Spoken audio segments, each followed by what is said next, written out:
This is a connecting library, trying to connect the industrial street and recreational riverfront.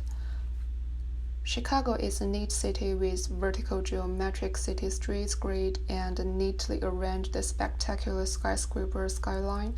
This makes the city very industrial, efficient, and mechanized.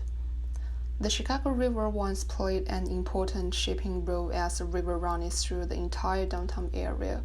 Around 1900, the city of Chicago built a number of bridges on the river as the main roads across the river. Today, the role of the Chicago River is shifting from a canal to a nature landscape that provides leisure and entertainment to the city. But in the river section of the Goose Island area, the connection between the river and the city is very weak. When people drive across the bridge, it seems that at most they will only take a quick glance at the river. The bridge and the river seem to be two unrelated layers. The vertical city streets cut the river into several parts accurately, and the riverbank is still very hard. The nature landscape still seems to reveal some rigorous and efficient industrial atmosphere. So the main purpose of connecting library is to be the link between the bridge and the river, leading people from the bridge to the library and then guiding people from the library to the riverfront. And then about the library. As a 21st century library with functions that connect different city elements, what should it look like? I think it should no longer have a clear functional partition like a traditional one. Each activity has a specific room or area to perform these actions. It should no longer be a static, serious, silent storage place for books, but a dynamic social place.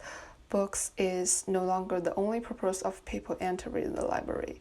Calm reading behavior and lively social behavior could happen in the same place at the same time. And then let's go back to the site and respond based on the above 2 points. First, it has a geometric outline to fit the vertical street grid of Chicago, and then extended 2 parts to connect the river and the bridge. After that, add the platform to strengthen the connection with the river, and then imitate the curved shape of river to form a round and gentle terrace space. These 2 terraced spaces are nested, naturally forming a sticking space close to the riverfront. Regarding the terrace-shaped space, it serves as a bookcase and also steps connecting the upper and lower floors. It is divided into 2 parts. The upper half is used from the outside and the lower half is used from the inside. So when people hurriedly walk across the Chicago Bridge, they will be attracted by the arched entries beside the bridge and enter the library, then continue to be guided by the arch and go into the atrium, which is the core space of the library, where people can sit, read, climb, communicate, and take pictures as they please.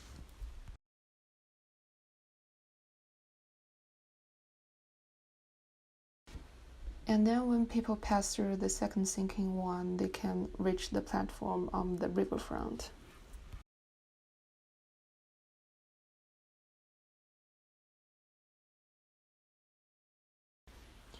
Of course, if you climb up these steps on the bookshelf, you will have a different space experience than atrium. This is a relatively quiet area, and also the river can be seen from this view.